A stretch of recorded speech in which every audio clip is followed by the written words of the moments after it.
Hello, and welcome to another episode of the Lume Plotters. And I have to say, Yes. I love the intro song. The new intro song is absolutely banging. It's super cool.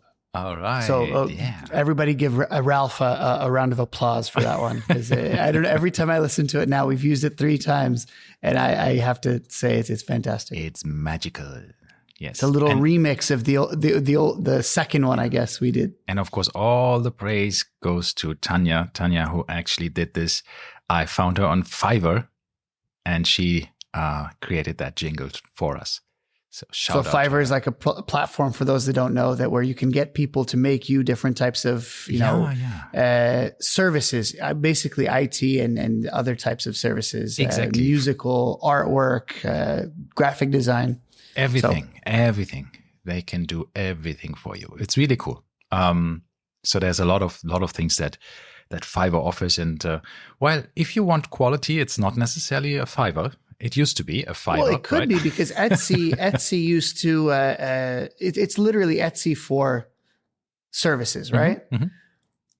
So different individual sellers. So the quality can differ between the people that you're dealing with. Yeah, exactly. Yeah.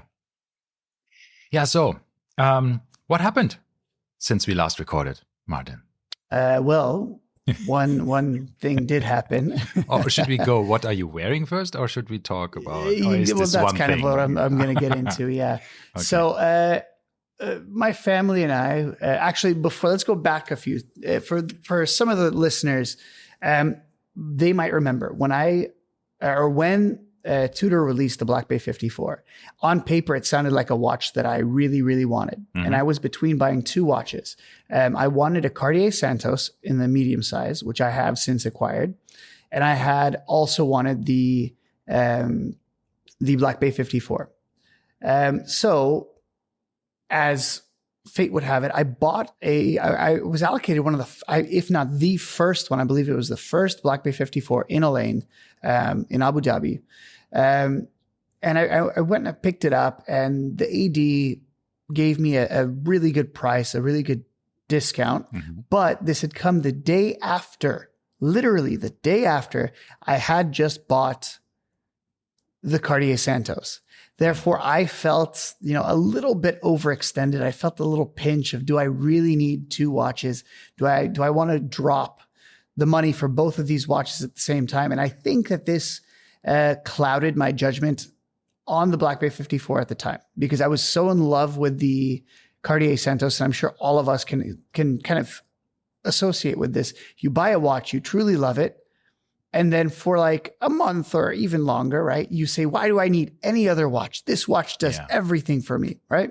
And that's where I was. I only bought the Black Bay because it was offered. So after like 24 hours, I said, you know what? I didn't wear it the first day. And if you don't wear a watch the first day, it's, generally a bad omen. Yeah. So I said, you know what? I'm just going to sell it. I sold it to our good friend Khaled at Timepiece 360. And that was that. I didn't think twice about it until afterwards. So afterwards, I bought the Pelagos FXD. I sold the Pelagos FXD. I bought another Pelagos FXD. And all in all, I realized that the FXD was too big for me. As much as I liked it, as much as I wanted it to fit, it didn't. So all in all, I like small watches. So then I started thinking about the Black Bay 54 again and thinking, okay, well, if I were to walk into a boutique and they offered me a 15% discount, that was the golden ticket, then I would buy it on the spot. That's kind of the internal monologue I had with myself. And I walked into a couple boutiques. I know Dubai does not offer any discounts. So I walked into Siddiqui. They said waitlist and no discount. So obviously I didn't do much there. That was in Dubai Mall, the Tudor boutique. Mm-hmm. Then I went to, I was in Abu Dhabi in Yas Mall walking around after getting my Mac fixed. Went into Tudor. I asked, do you have the discount? They said yes. And I said, do you have the watch? And they said no. They said, well, we can arrange it for you. It'll take a little while, no issue. But I passed on it. I said, I'm not going to wait for it. If it's here, it's here. If it's not, it's not. So last weekend on Saturday, we went to brunch. Elaine Rotana, if you haven't been, it's a very nice Trader Vic's brunch. Highly recommended. Well, after a few drinks, as you normally do, I said to my wife, can we stop by the Rolex boutique? It's a terrible idea. Mm-hmm. I advise anyone after a few drinks, you don't go shopping because that's when the money gets spent. Yeah, it's also the midnight or early morning hours. Drunk online shopping is also not advisable. Online shopping, yeah, that's not also. I've made a few purchases, let's just say. Well, yeah. So I walked into the boutique. They had it. Well, it wasn't on display. I asked for it. And then they said, didn't you already buy one from us? Was the line from the guy. And I said, well, I did. But, things happened. I had to sell it. And I said, do you have another one? And he said, yes, but this is the last one we're going to give you. Was the exact thing the guy said. And I said, done. Fair enough. 15% discount. I actually bought it for some reason for 5 dirhams cheaper than last time because I was comparing the invoices. So anyway, guys, I got a Black Bay 54 again. But this time I don't feel that I really had it the first time. Because this time I haven't taken it off my wrist in a week. That's the most important thing. Did you wear it the first day? I've worn it for a week. Okay. I have not worn another watch in a week. And the thing is, I have no inclination to take it off. So that's the funny thing here is I wouldn't be surprised if I'm going to wear it next week as well, because I'm still not tired of it. Nice. So here it is, Ralph, on the wrist. I put it on a khaki NATO strap. Mm-hmm. But the thing is, because this watch is very slim, I don't know if you can tell, but it really sits above the NATO because this NATO is very thick. Yeah. So I have ordered the Perlon strap in the same color because I think the khaki really works with the dial color. For those of you that haven't had a chance to try it on, the dial is actually not pure black. It is a sunburst brown, a dark brown. So it looks like a tropical dial. So the brown and the khaki go very well together. So I have the Perlon incoming, should be here next week. And then I'll have the thickness of the strap reduced a little bit, so it'll sit nicely. But fantastic wearing experience. I love it. I've worn it to work with, a suit. I wore it in the weekend. I wore it cycling. I've done everything with it in the last week. I took it swimming. And I have to say, I don't know why I second guessed myself the first time around. Besides the monetary issue, I think that's what I can, bring it down to. Don't overextend yourself in the watch world. It's only a watch, but if it makes you pinch your pennies, it's not worth it. But now, I think this is like 6 months later, I have had the inkling to buy something, and I'm glad that this was there, and I'm glad that it worked out. You're sure it's brown? Because Tudor says on their website it's black. It's black. They do say it's black, and 100% is brown.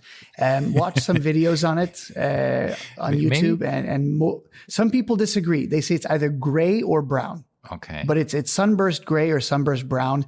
It depends on how the light hits it. Okay, it's like the if you remember, I had the Oris Hodinkee edition, and that one they also claimed was a black dial, but mine was purple. 100% it was purple. So it's just one of these, as the light shines. We have to disclose that you are a bit colorblind, right? I am colorblind, yes. But I asked my wife and my daughter, what color is this? They are very familiar with my deficiencies and they keep telling me what colors things are. So that's how I learn basically what these are. But but 100% is not black. That's definitely been beaten to death. As we said last episode, it plays with the light. It plays with the light. Okay. So now on your hand. On my hand, yes. But what I'm wearing is I also I sold. I think I said this last episode, right? Was it already last episode when I sold my Panerai? Yes, I did, right? I came with a Zin. No. Did you come with the Zin or did you know? I think you were selling it. I think we had to end the podcast early because you had to run away to pick up the watch. So then it's a new watch alert. I sold my Panerai 380. So that's the Radiomir Black Seal base logo, right? a lovely watch. I really, really enjoyed it a lot. I wore it. Actually, it's the second worn watch this year of mine because I use this app called Wrist Check on my phone. So every day I get a reminder, hey, which watch are you wearing? So you sold your second most worn watch. Funny, huh? Yeah. That's very strange. It's very strange. But you know what? I'm happy because I wore this a lot. I wore it. I mean, one of the things is I realized that the two most worn watches are also the two watches that I took with me on vacations. Obviously, then you don't change much during a vacation. So you have a lot of days. So you're that you forced to be with this, forced proximity.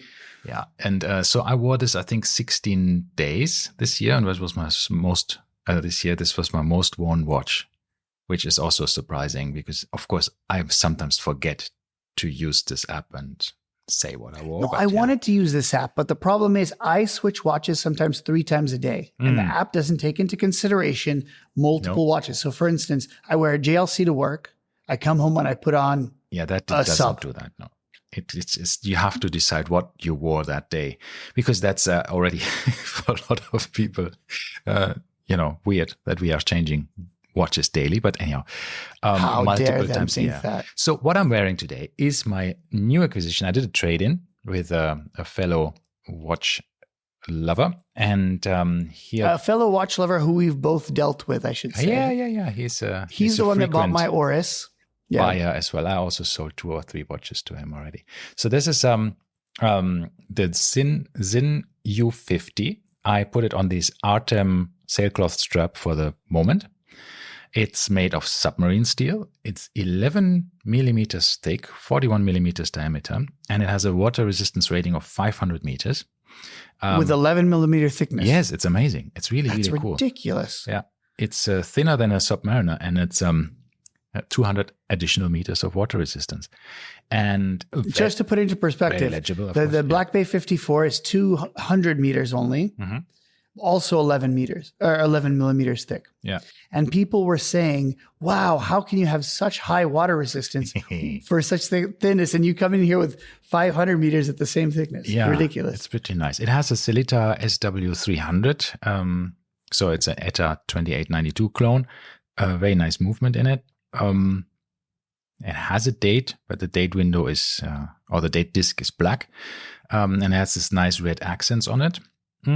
I really like it. So I really enjoy it. I like the strap. This is the first time I'm seeing it on this strap, and I think it goes very well with it. Yeah, it looks cool, right? With this sailcloth strap.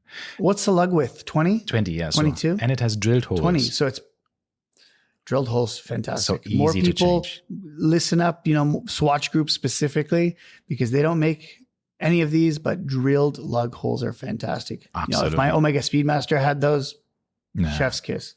Yes.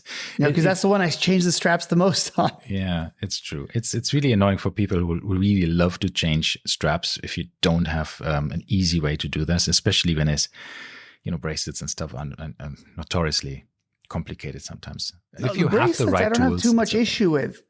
The bracelet I don't have issue with. My issue is when I have it on a rubber strap that fits tight. Yeah. Then you have to get your fork thing down in there, and then you're bending the leather and you're compressing it to try to get in there. Sometimes it slips out and you scratch the leather or something, and that's my issue. It's a very steep learning curve with that. And I have butchered the Grand Seikos certain lugs. Yeah. Already. That surprises me. Why does Grand Seiko put drilled lugs on all their watches? Even on Meanwhile, Seiko doesn't. Seiko does as well. The 62 Mass versions that I have all drilled holes. Really? Because I remember my SKX not having it. Maybe I don't know. Let me verify before I say anything that's false. I don't want to be false newsing you, but there are not drilled holes on the SKX. Weird. Which the SKX is something that you would be changing your strap on, and I know I did a bunch of times. But here's a image for you, Ralph, of very nice, solid. That's true. Doesn't have it. Lug. I don't know what to do. But because this drilled lugs is not something we associate with dress watches, so that's why Grand Seiko doing it is kind of weird. This is a tool watch thing. Yeah, indeed. So anyhow, I got my Sin U50. It's not the one with the tegimented case, but the bezel is tegimented. So that's a surface treatment that they do, which makes this watch basically untreatable. Unscratchable. What am I saying? So it's literally unscratchable in the bezel, but unfortunately, this is the version with the not tegimented case. It's, I think, 300-400 euros more if you have the tegimented bracelet and case, which I think makes sense because, this is the Tim Mosso thing. He always used this thin watch and rubbed his keys around it and said, like, see, the only thing that rubs off is the keys, because you could just wipe it and it was, because of this amazing surface treatment. So if you have the chance of buying a Zin, go with a tegimented one. Then you have no issues with scratches whatsoever. It's really amazing. And it's submarine steel. It's a proper one from ThyssenKrupp in Germany that actually produces this for the German submarines. So it's a lovely sand-blasted look on it, very matte, very cool. So yeah, I'm really enjoying this watch, and I wore it a lot now. So I'm surprised by myself how much as I I like told it. you, Yeah. I'm surprised you didn't already have one. True. I always I lived in Frankfurt for 5 years, and they are based in Frankfurt, and I've been to their shop a few times. I've never bought one, but at that time, I think it was still a bit a mystery to me why people pay so much for watches. But yeah, yeah, I agree. I remember when Rolexes used to be $1,000 US. Yeah, and you still thought, wow, very expensive. Why would you pay so much? I remember exactly. There were these little Air Kings that you can buy. 34 millimeter cases, the ones that were specifically missing their bracelets, because they would always be sold on a NATO strap. And it was always some weird, colorful NATO. It was like a French flag or something. And you'd find these at some random shops, and they were always like $1,000. And I remember this, I don't remember exactly when the first Apple Watch came out, 2013 maybe. Yeah. Sometime around there. Correct me if I'm wrong. I don't know. But I remember thinking to myself, the steel one was over $1,000 on the bracelet for the Apple Watch. And I thought to myself, for a couple $100 more, you can buy yourself an Air King. But then it can do less. But then it lasts for 100 years if you care for it. But the Apple Watch? Well, the Apple Watch, I still have the Apple Watch Series 0 or whatever. I mean, that was like the very, very first one that they replaced very quickly. I had it too. Which one did you have? The stainless steel? No, the aluminum. Or the aluminum? Aluminum. Okay, we had the stainless steel. Aluminum. Which was, I believe it was, I don't remember what it was called. I think it was called Steel or something like this, or Edition came after. They had, I think, a few, whatever. Yeah, anyway, my wife had it. And she worked for I think 3-4 years. I mean, quite beat the hell out of it for a long time. But then when we sold it, we traded it in to Apple. And I regret this because they gave us 200 dirhams for it. And for that much money, I think, look at what the new sealed iPhone, original iPhone, sold for what, $50,000? Did you hear about this at auction? Yes, I think if you find these originally sealed, never opened boxes of anything like the historic stuff, as Commodore 64 or Apple Macintosh or something, this will fetch a pretty penny, right? It's brand new things. Not a beat to hell Apple Watch Series 0. No, I don't think so. I mean, when I checked my Apple Watch, because as I said, it was not even Series 0. It was the first one that came out. That was Series 0 because afterwards they made Series 1. No, I 100%. think there was one. 100%. There was one in between. It was a weird one. They had a very short period of time for the first Apple Watch, and it was like 8 months or 10 months later. I don't know if that was already the Series 1. There was a small. Let me quickly check that because I have an app for that, which is called Mac Tracker, and that is amazing because it has all of this information about every Mac product ever created, every software, all of it is in there. And I'm just going here to Apple Watch. Okay. And then Apple Watch first generation. Oh, it came out in 2015. And you're right. So then it was Series 1. So it was introduced in April 2015 and then eventually discontinued in 2016 September. That's a long time. Oh, that was actually a long time. Weird. Okay, so that's the one I had. It was so slow. Oh my And God. it didn't do some like very basic stuff, but then at the same time, it did some stuff that I mean, it used you can't do now with an Apple Watch. For instance, Google Maps. You used to be able to get actual navigation with an actual map on your wrist, which now they discontinued. So, but that's not Apple's fault; it's Google's fault. So we'll chalk that up as a loss. But yeah, that's true. I mean, when you switch this on, and it needed, I think, like 5 minutes to boot up or something. It was just ridiculous. Anyhow, so I guess they were a bit ahead of time with the ideas, but the hardware wasn't ready. And now I have the current, what is it, the Ultra? And I'm super happy with it. I mean, if it comes to smartwatches, that's the gold standard, I think, from what it can do. So really happy with that. I mean, honestly, it reminds me of a Breitling Emergency. Yeah. That's what the Ultra is. It's a modern day equivalent of that. And we sometimes forget about these features. I mean, that Apple just builds in that you might think are rubbish, or why do I need this? But like this fall protection, or now the new one, the current one, the 14 Pro or whatever, Pro Max, that actually can do satellite communication. So if you're stuck in the desert or on the sea, you actually can point that thing somehow on to some satellites and send an emergency message with your location. I mean, that could be potential life-saving things, right? It might only save one life, but it could say, if it was your life, you'd be very happy it was there. So it's crazy of how they think about these things that are basically, hopefully, not used much. But if you have them with you, and sometimes I travel to areas where there is no cell phone reception, there's nothing, and there's no way to communicate if you have any issues, right? So let's say you're in safari somewhere, there's, something happens. There is a radio that you can use, maybe in the car if you're lucky, but that's it. So no phone reception, nothing. Anyhow, so these are these things. So yeah, I'm wearing this Zin. I'm wearing, and very soon we will know what happens with the new Apple iPhone. We will have the Apple 15, September 12th, right? But this might air afterwards, so you guys will already know what happened. We are still excited and don't know what happens. I don't know. I still like watching these keynotes. What are you expecting? Oh, I hope. I mean, because I'm still using my iPhone 12 Pro or something. Yeah. Me too. 12, That's exactly what I have. Yeah. So I feel I'm still happy with it for. But there has been no significant redesign since then. The design. The 12 came out. I mean, obviously, because the 10 and the 11 shared a case. Then the 12 came out, and the 12, 13, 14 have essentially shared a case. And until something significant happens, yes, yeah, well, I'm sticking to it. I am not.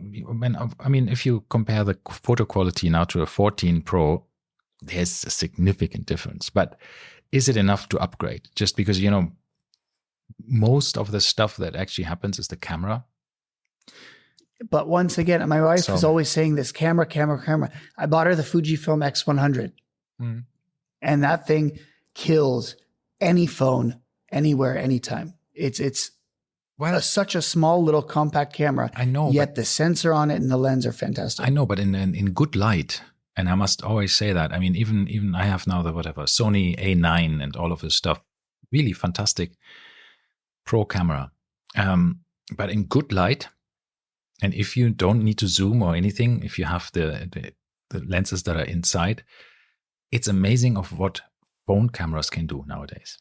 I have to really admit, it's just absolutely amazing. I take sometimes no camera with me anymore on vacation. I just, I had the little Sony RX100 with a 1-inch sensor, the small compact one that I used a lot. But nowadays, I think it doesn't, for me, it's just not worth carrying it anymore, right? When you have a phone for the normal snaps on vacation, it's fine. Of course, sometimes you miss that you don't have a zoom, that you don't have certain other things, but even that is now, I think, with the new phones. So I think they might have done something like this vertical prism with an extended zoom, so that it doesn't create a big bump on the back of the phone. So maybe they There were cameras Yeah, before that I used that. don't like that. I don't like how it So protrudes. maybe- But the maybe thing that's is, the something thing like about the that. protrusion is, as we said, the distance to the image sensor has to have some Yeah, you need to get all of measurement, right? The lens elements in between. Yeah, absolutely. For the Yeah. autofocus, especially. So this is the issue: is you have to. This is one of the reasons why. Some cameras are thicker than others. I don't remember. I was watching some camera review and they were saying, I don't remember what camera it was. Was it the GR, whatever it's called? Who is it? The Ricoh GR, I believe it was the GR2. They inset the camera a little bit. So basically the lens is inset to the body. Okay.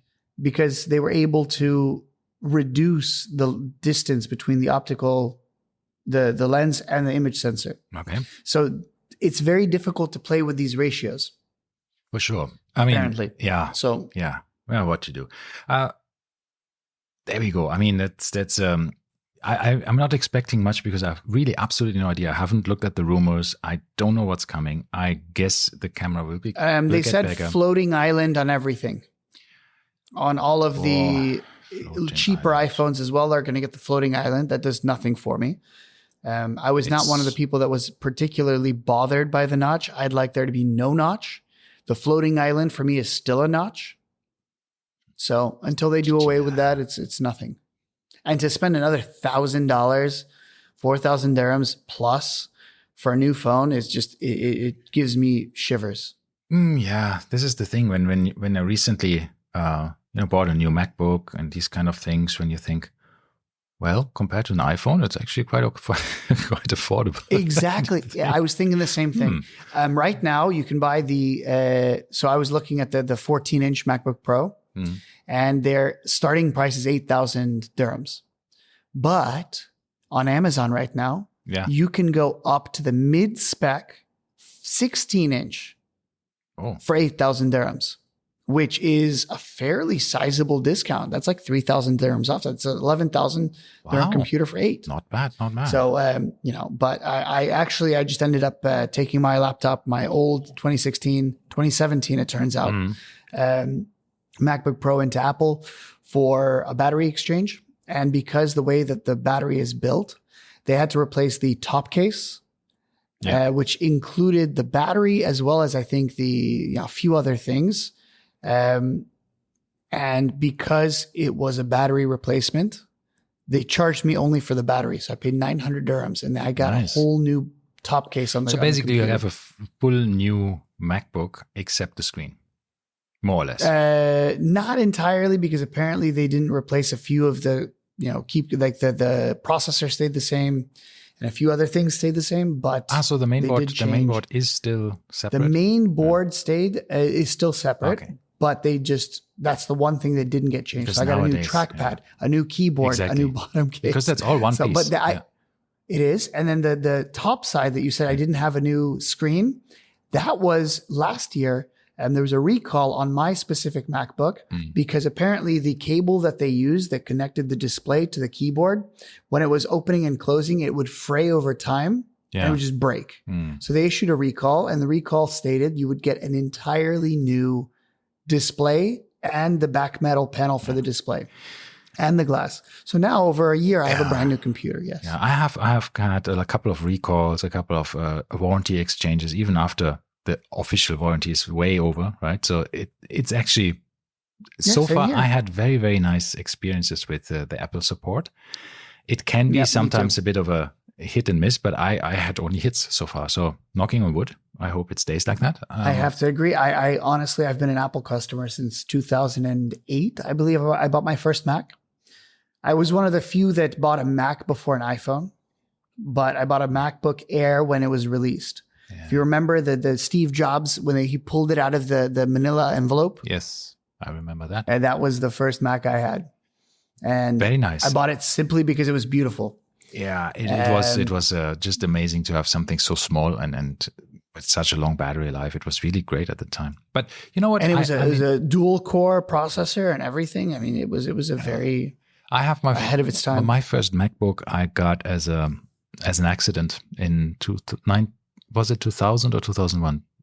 I think it was around that time, 2001 or so. I got a MacBook, this white one at the time, which was pretty new. Yeah. And that one, this came in a full plastic case. There was this, that was really, I think, was it? I don't know. I can't even remember that. But it's a long time ago. I went onto eBay. I put in a bid, and I thought, that would be great if I get it for that price. I won. So I was like, now I have a MacBook. And I was a Windows person. I had no idea about Macs really. So I thought, well, let's see how it goes. And at that time, I was extremely surprised about it. Not only it had a Power PC at the time, that was a different processor technology, 600 megahertz, so no gigahertz or anything. And I could burn a CD. That was a thing at the time. I could burn a CD, browse the web, and play some music in the background at the same time. And with any of my Windows PCs, if I would burn a CD, I wouldn't touch or dare touch anything, because it would just, there was no, what is it called, the skip protection that you can continue and all of this rubbish that wasn't, these CD burners were not as they used to be in the later stages. No, but with my Mac, I could do everything at the same time, and everything was fluid.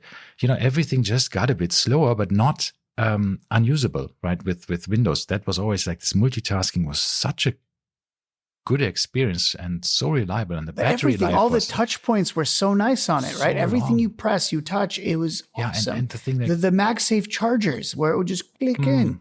I mean, that is genius. Yes, you trip over the cable and you don't yank your computer off the desk. Correct, yeah. And on all of this, like you could close the lid, and it just this whole standby and hibernate and all of this stuff just worked. Yep. No, with my Windows, I very often had this. This. Never worked on Windows. It never. And I think nowadays it does way better. I think now with Windows 11, you don't really have so much. I mean, I use every operating system under the sun, from Linux to Mac OS to, and I have some older Macs or older versions of Mac OS as well, and Windows 10, Windows 11. So I'm happy with all of them nowadays. So I think there's pretty much interchangeable. It's a bit of a different flavor. I still prefer, if you put the gun to my head, I probably still would prefer Mac OS, but it's not as much big of a deal it used to be. Yeah. No, for me, the issue was, I remember when I first got my first Mac, I thought to myself, you can dual boot to Windows or Mac, right? Yeah. And I said, it doesn't matter. I love the hardware aspect of it. It's a beautiful machine. Yeah. Worst case scenario, I install Windows and I use only Windows, because I was a Windows person. Yeah. I was proudly a Windows person. And it transformed my entire experience of computing. Yes. And then I said, if this is how I bought the iPhone the first time this was the iPhone 3, 3G. I said, if it works anything like my Mac, then this is going to be a great phone.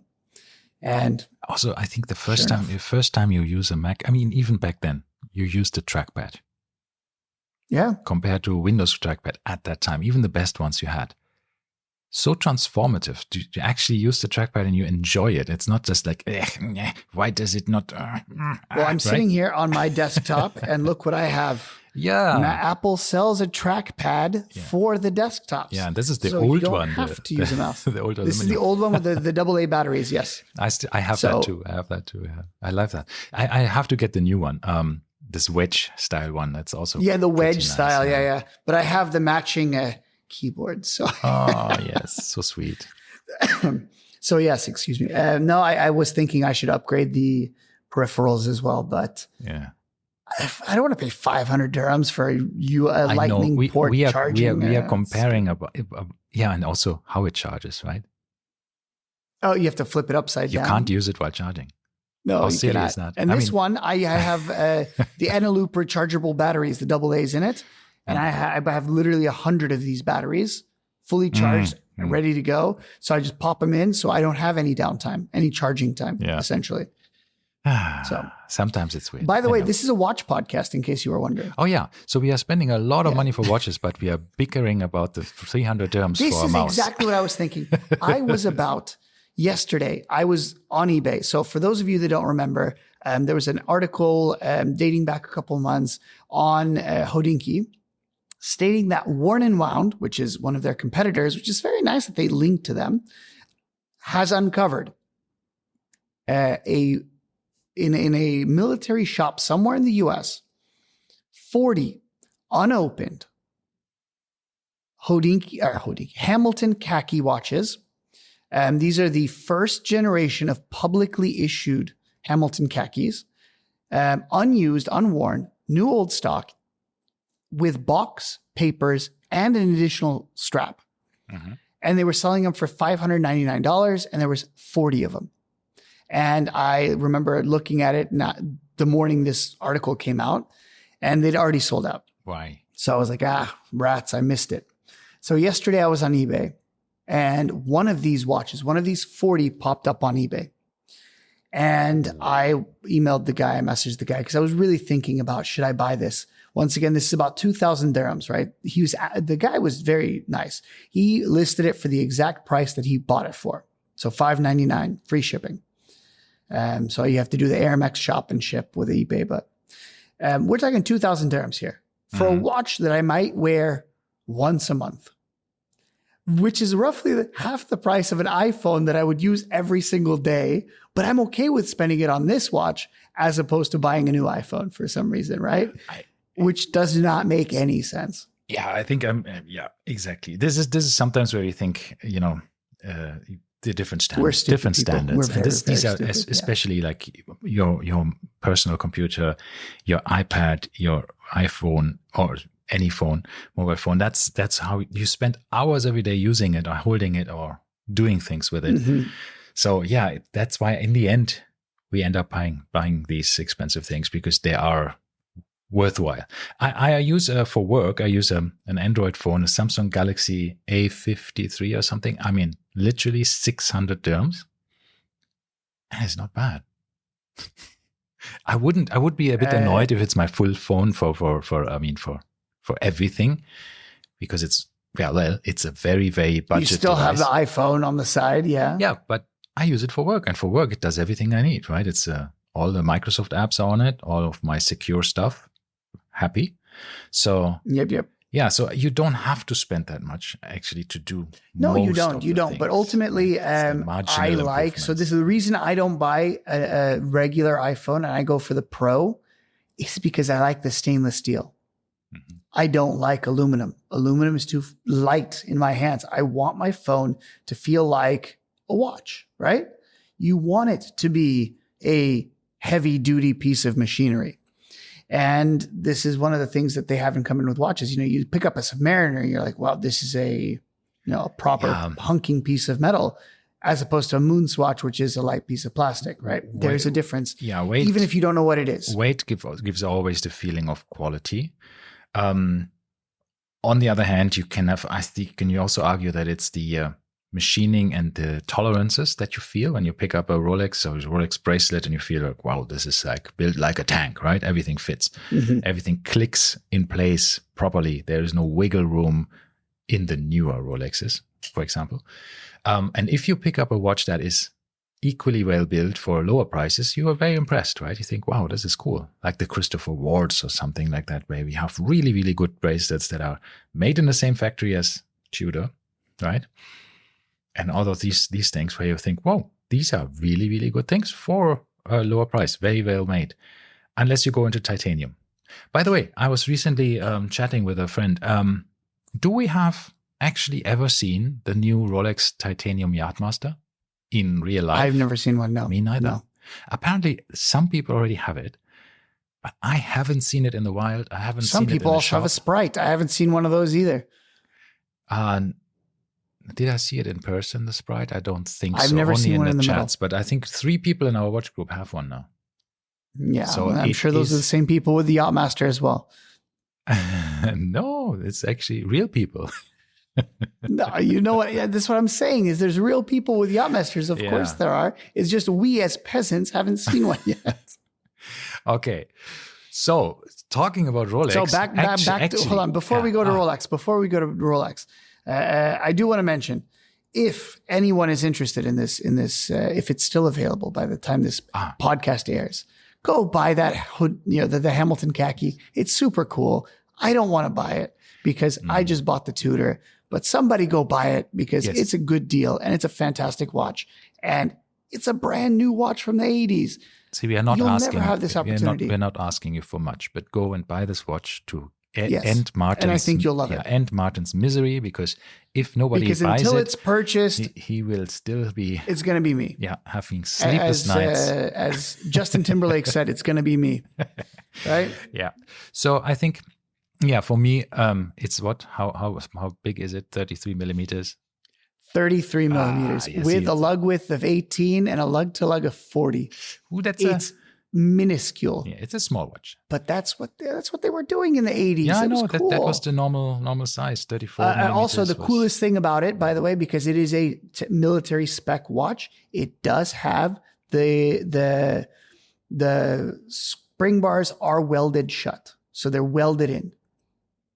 Yeah. So they had drilled lug holes, but you can see on each side there's weld in there. Made in USA. This is before, in 2007, Hamilton moved to Switzerland. Was bought out by Swatch. This is pre all of that. So US manufactured in Lancaster, Pennsylvania. Lancaster.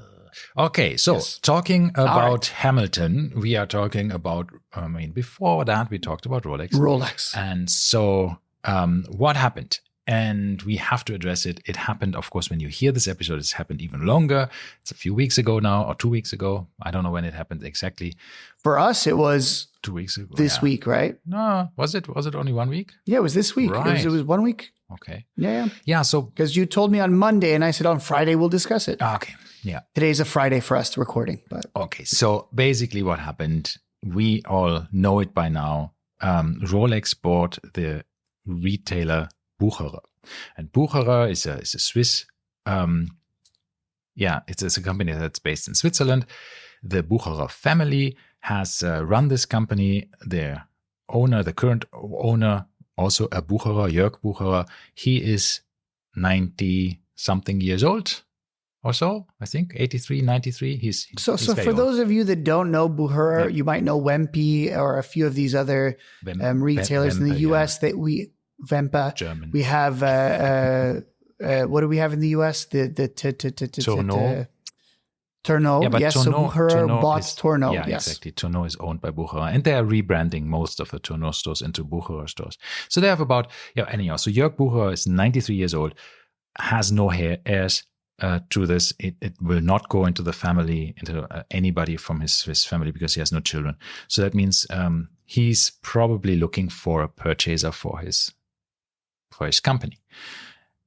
And he was. And who comes along? Yeah, I think, and this is where I think Oisin O'Malley has done a nice thing about it. I compared this to a singer who basically buys back their own catalog of songs just to make sure that nothing bad happens with it. And it seems to me like Rolex, this argument that he made was pretty convincing for me as well. I think they are buying this because Bucherer, they have 100 shops together with Tourneau. 53 of them are Rolex authorized dealers. So when across 6 countries. Yeah, 6 or 7 countries. I'm not 100% sure. But the point is there, when you look at the revenue that these 53 shops make 10% of Rolex's turnover. So that's a lot, right? Yeah. 10% of the revenue from being that Rolex. They're only in 6 countries. Yeah. Right. So if you imagine that in these in these 6 countries, 10% of Rolex, and they're not in China, they're not in Asia. These are all European countries and the US. Yeah, and this relationship with Bucherer is I think more than 100 years old.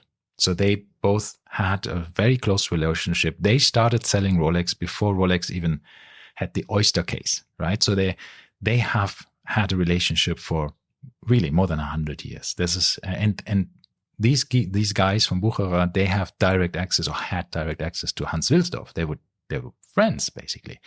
So I think there's a bit of a close relationship, and I don't want Bucherer to be bought either by the competition, which could be negative for Rolex. Swatch, for instance. And Swatch already owns some retail shops, as we know. Rivoli, for example, here in the region is majority owned by the Swatch Group. or this investment arm of the Swatch Group, but Yeah. basically part of the family of the Swatch Group. So they already run retailers, which is a lot of people forget that. And then that the other Swatch guys Group are going already into owns used watches, right? So we have stations, to remember this. Richemont is investing into, I believe they're the ones in watches and, Watchfinder UK. Watchfinder is Richemont, owned if I'm by not Richemont, mistaken. and they run their own boutiques nowadays. Watchbox is owned by who? So this is Swatch, I think. So anyway, these Swatches. They are not. Swatch is also dabbling in this. Siddiqui has, I think, did a joint venture with them here in the region with Watchbox, but Watchbox is still independent. They have bought Debetune. Is it? Okay. Yeah. Then who am I thinking of? Anyway, somebody else also has bought One and Round, right? Crown and Caliber. Crown and Caliber. Sorry, yeah, not One and Round. Sorry. That's still not a watch manufacturer, right? So I'm trying to think of any other watch groups, but anyway.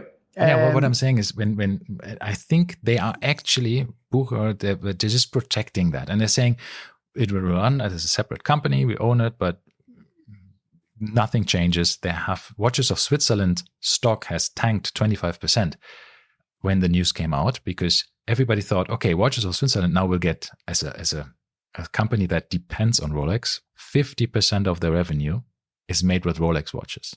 And Watches of Switzerland is on the stock market. So it's one of the few companies listed on the stock market that have anything directly to do with Rolex, right? So, but here's the problem, right? They're assuming now that Bucherer is going to get preferential treatment because it is Rolex. Yeah. So they're going to get all the Submariners, and on the other hand, Watches of Switzerland is going to end up with, your two-tone Datejust that we see in the windows everywhere else. Of course, it would make sense if you own the company. I mean, right now, the profit margin for an authorized dealer is between 30 and 35%, I guess, on Rolex watches, roughly, right?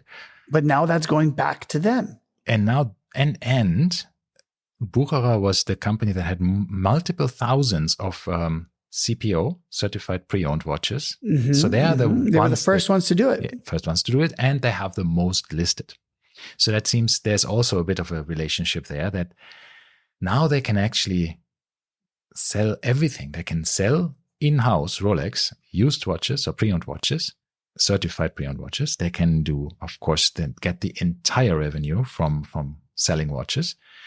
So not just the. But here's the kicker. Here's the kicker that I heard, that I have realized. Adrian said this from Bark and Jack. Now imagine you go into a Bucherer. You say, I want to buy a Submariner. The lady tells you, sorry, Submariner is a wait list, but I can offer you an Omega Speedmaster or Seamaster.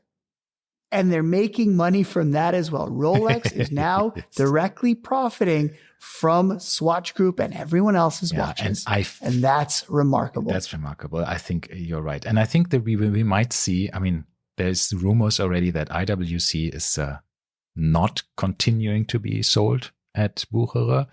And maybe Glacé Original as well. Seems to, so that's two different. We might end up seeing this. This is very similar to what happened with Rivoli here, right?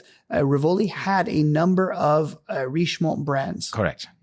And as soon as Swatch invested into it, these Richemont brands started dropping out. So I would not be surprised if the same happened there. Yeah. But I think it took time, but sometimes 7-8 years. It still happened. But yeah, it did happen. So we will see what happens. But I think if you look at it, generally, I don't think that Bucherer will get preferential treatment. I don't really think so. I think this was more a bit of a protective move from Rolex to say, okay, we want to keep Bucherer as is. We don't want it to change because in the end, Rolex is a very conservative business. They just don't like too much change too quickly. So they are just, let's keep everything on the slow train, the same, and just keep doing what works so well. But if you think about it, in the Morgan Stanley report from 2022, there's estimations of how much revenue the watch brands make, because of course they're private. Nothing is really listed in detail. So they're saying the retail value, the average retail value of a Rolex is approximately 11,600 Swiss francs. They estimated in 2022, produced 1.2 million watches. If Bucherer makes 10% of that, that means they sold 120,000 watches, right? And now I'm pulling out my calculator. 120,000 watches. Divided by the stores that actually sell Rolex, which are 53 of the 100 that actually are authorized dealers. So we're coming to 2,264 watches that are sold in each shop of Bucherer, average. Dividing this by 365, because that's how many days there are in a year, while we don't know if the shops are open daily, which I think they're probably not, but let's assume. I think on Sundays they're closed. Let's assume. Yeah, depends on each country, right? When they're open, when they're closed. So that's about 6.2 watches for each shop every day, with an average retail value of about 11,600. So per watch. Let's do that. 11,600. That would be about 72,000 Swiss francs. I think this is all in Swiss francs. A day. In a day on average per shop. That's not bad. That's really quite a nice business, right? And if you think that Rolex, take this and multiply this by 0.3. Okay, 0.3. That's 93,000. Or why would I do that by 0.3? By 0.3. You multiply by 0.3, it should go down. So you wanted to just have 30% of it. Okay, I actually added 30%. What is Rolex pocketing? What is Rolex pocketing? Okay, I was at what, 72,000? Yeah, roughly. Yeah, so it's another 20,000, 21,000 daily. And how many stores? Yeah, 53. Multiply that by 53. 53, then we are at 1.1 million. Per day. Mm-hmm. Multiply that by 365. Back to that. Yeah. Ultimately, like this is a boatload of money. Yeah, that they just it is. started it is $250,000. Do we know how much they paid for Bucherer? Sorry, $250 million. No, we don't. I think, but it was. I guess it was shopped around for around $3 billion. That's what was floating around the rumor. And that's gonna be made back within what, 1 year? Well, the additional revenue is like $500 million a year, roughly, that they make with that, getting this money. So but this is not pure profit. This is just what goes to the AD. But anyhow, in general, I think this is a very nice investment. It's much better than selling Bucherer to the competition. I do understand that some of the competition says Bucherer is such an established name as an independent company that was affiliated with many, many different brands, AP and Patek and all of the beautiful brands of the world as well, right? Very high-end brands. So now this information of their best customers is going directly to Rolex. So now, and this is kind of a problematic thing, is because ultimately before, if you are running Patek, you would contact Bucherer and you would deal with them. And now you're having to contact Rolex, essentially, and dealing with them. And that's why I think I'm sure Rolex Patek and AP don't want to do this. Yeah, that's why Rolex is adamant to say, like, separate company, same CEO. We will not do anything different. We just own it. Yeah. Right?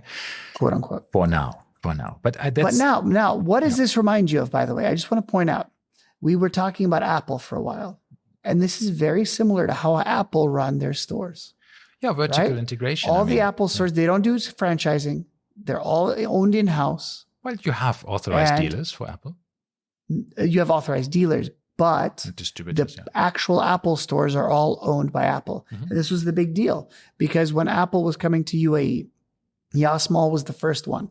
And the big thing was every place, every mall, there was no free zones, right? In free zones in UAE, you're able to have as an 100% ownership, as an expat, 100% ownership. However, if you're not in a free zone, you have to have 51% Emirati ownership. You used to have, not anymore. Apple said, not anymore, but this was before then. Yeah. So they came in and they said, no, if you want an Apple store, it's 100% owned by Apple. And UAE said, okay, we'll give you an exemption.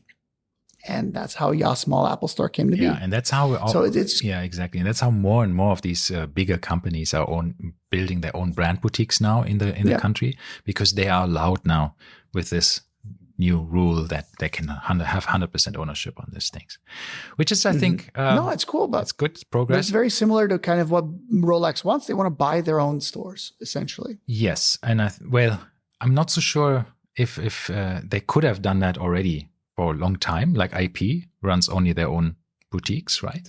Yeah. I think they still have 2 or 3 left, but also that is generally phasing out. So that means that AP you can only buy in an AP boutique that is run by AP.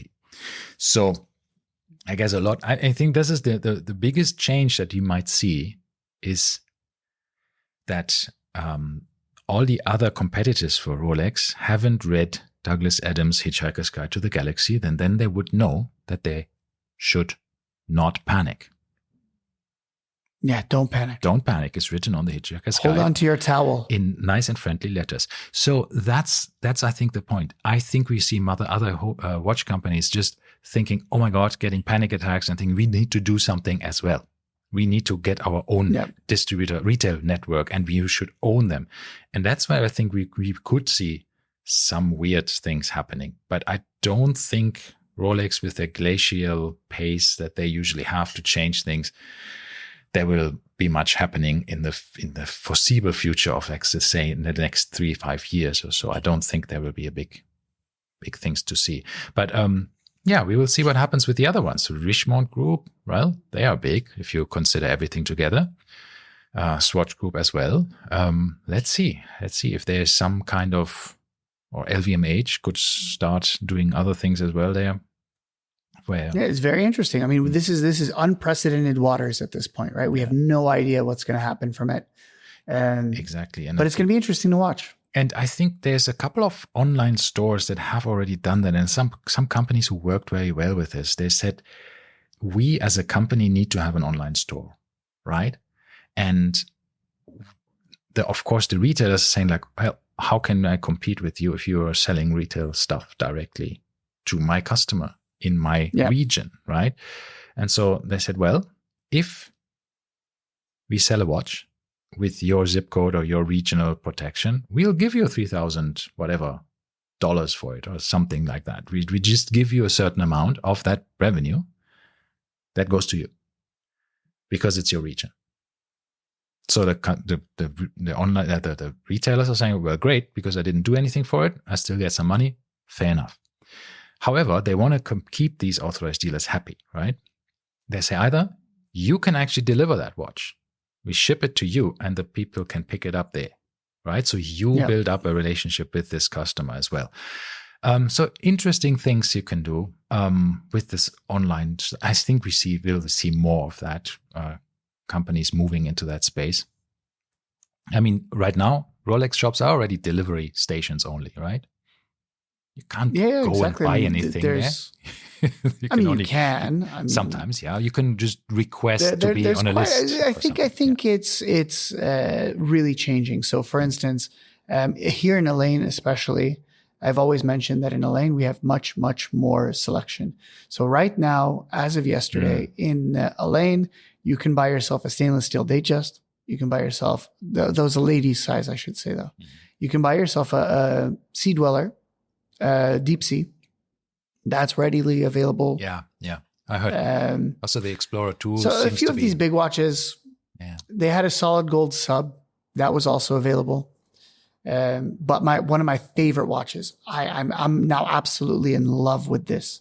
I might have mentioned it last time, but it is a white gold President day date, right? President bracelet, with a blue Fume dial. And I've never seen this before. I didn't even know this dial existed. Is this an off-catalog piece or is it on the website? Yeah, I think so. Yeah, it's off-catalog. It also has baguette diamond markers. Okay. Just for additional flair. But being that because it goes from black to blue in the middle, right? The dial. So the diamonds are set in the black portion of it. So it doesn't really contrast very much. So it ends up looking absolutely tremendous. 165,000 dirhams. Right.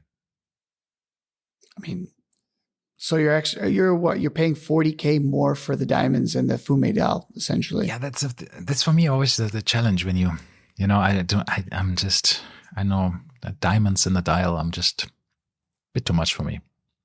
I mean, no, but these were very, very well executed, and the fact that it was a white metal made it much more. Yeah, maybe subdued. I mean, let me see if I can find a picture for you. Yeah. Keep going. I'm typing, and I'm going to show you a picture. I was just wondering. We were recently talking about these gold rotors. Do you remember what the Daytona does? Does Rolex also do golden rotors? I found it immediately. By the way, okay. Look at this and tell me this is not absolutely stunning. Yeah, it looks okay. Doesn't look too bad. The diamonds don't look too fumé. brash. You really have a fumé dial. This is like a deep sea dial, really, right? It is. Except the whole thing, the deep sea is up and down, right? And this is I have never seen this watch before. Me neither. I mean, that's just, it's the reference number for anyone that wants to look it up. 128239. I don't know if there's a variations within this, right? So if I would do 128239 Rolex, I don't know if this is just the generic reference number for day dates. It is. It's just the generic reference for a day date with diamonds. So the dial has nothing to do with it. Okay. But anyway, look up the Fume blue dial and it looks stunning. Yeah. And that, ladies and gentlemen. No, I think this is really cool about Rolex, that you sometimes see these off-catalog pieces or these rare ones, and I really like that about a company as big as Rolex, that they still carve out the time to do these special models that are not, just that keeps the brand a bit more interesting, even though it's just not the standard run-of-the-mill watch. It's something that is cool and different. So I really. But I think by the time we have baguette diamonds, it usually is these off catalog pieces, right? Yeah. I don't think there's anything with baguette diamonds that are regular catalog pieces. Mm. Yeah, I believe. We have the little baby diamonds; those are regular catalog pieces. But the baguettes, I don't think they've ever been. Right. So is this 40 millimeters or 36? 36, right? 36. Yeah, okay. 36. And that's what makes it even cooler. It's a tiny little thing it weighs a metric ton. Super cool. You pick it up and it's just so heavy, full, all this gold. I still can't get over the one time I saw a platinum Daytona, and it felt like this. It was attached. Thought it was a joke. Yeah, I thought it was like attached with rubber bands to the table, because it was so heavy. I couldn't believe how heavy it was. The platinum Daytona. I love that when it's super heavy. But I can understand that some people complain about the weight of a Tudor Black Bay and say, like, oh, it's so heavy. It feels so heavy on my wrist. And I think, come on, man up. If it's too heavy, you're too weak. But the platinum Daytona is really something that you need to get used to, I guess. Yeah. So I'm looking, by the way. It doesn't seem to be off catalog. Okay. So it's available. It is on catalog. Here I have in front of me the white gold day dates. Right, day date 36. So here are our options. We have a silver dial. Mm-hmm. Excuse me, there. Silver. Mm-hmm. There's the Fume dial. Yeah, I can see it already. Yeah. No, this is not. This is white. White with Roman. Yeah, the next one. Yeah. There's the Fume with diamonds, but the Fume only comes with diamonds. There's no other option. Okay. Then mother of pearl with diamonds. Mm. Then we get into the cool stuff like this is pink opal. Okay. Turquoise. Look at this turquoise dial. That reminds me of something. A piece of actual turquoise. And then diamond paved. Oh, you have price on request. These are the ones. Yeah, price on request with the rainbow markers. All right. Yeah.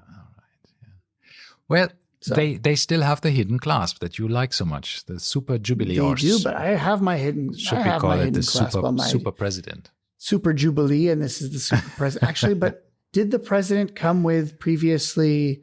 Did the President ever have an actual clasp? I don't know. No, that's beyond my price range. It was the hidden one, I think. Yeah. Who knows? If we go back to the 60s, there might be somebody could prove us wrong. Yeah. But, who knows? I don't want to put my name down on that one. Because I don't know. When you look at it, and this is one of the things that I think is very confusing about these what a lot of people think, that Omega has just too many variations, right? We're all saying Omega is just, they have too many variations. If you look at the Seamaster range and you have thousands of different SKUs, these stock keeping units, you have so many SKUs there, and you think, what is wrong with them, right? Why do they have to have so much of choice? But if you actually list every single combination of a Rolex watch the same way that Omega does on their website, you end up with a lot of choice too. Don't you think? Yeah. It's just is that the presentation is, because you have to go into the configure area, right, to choose your watch. And you feel like you just created your watch yourself. Oh, you are just showing me that there was a non-hidden clasp president before. Yeah, there is. With pressed. This is why I don't like saying extremes, right? There was one. Okay. Yeah, anyhow, so imagine a stamped solid gold, not milled. I'm sure that went well. But go on. So what I mean is that Rolex offers so much of variation as well, but they make you go to the configure button. They don't list everything on the big catalog. Yeah. And that's why you feel, I just get what I want. This is exactly what I want. But if you list all of the different variations that you can actually produce the same way Omega does, you would end up with a lot of different But variations. as I said before, and this is what I think I said this last week or the week before, now I've been really thinking about this way. People need to change the way they think about the Omega catalog. This word, Seamaster, we need to forget about it. Seamaster is equivalent to Oyster Perpetual. Yes. The Oyster portion of it specifically, right? Because is the 1908 Oyster? Yeah. No, it's not. Is the Speedmaster waterproof? No, it's not.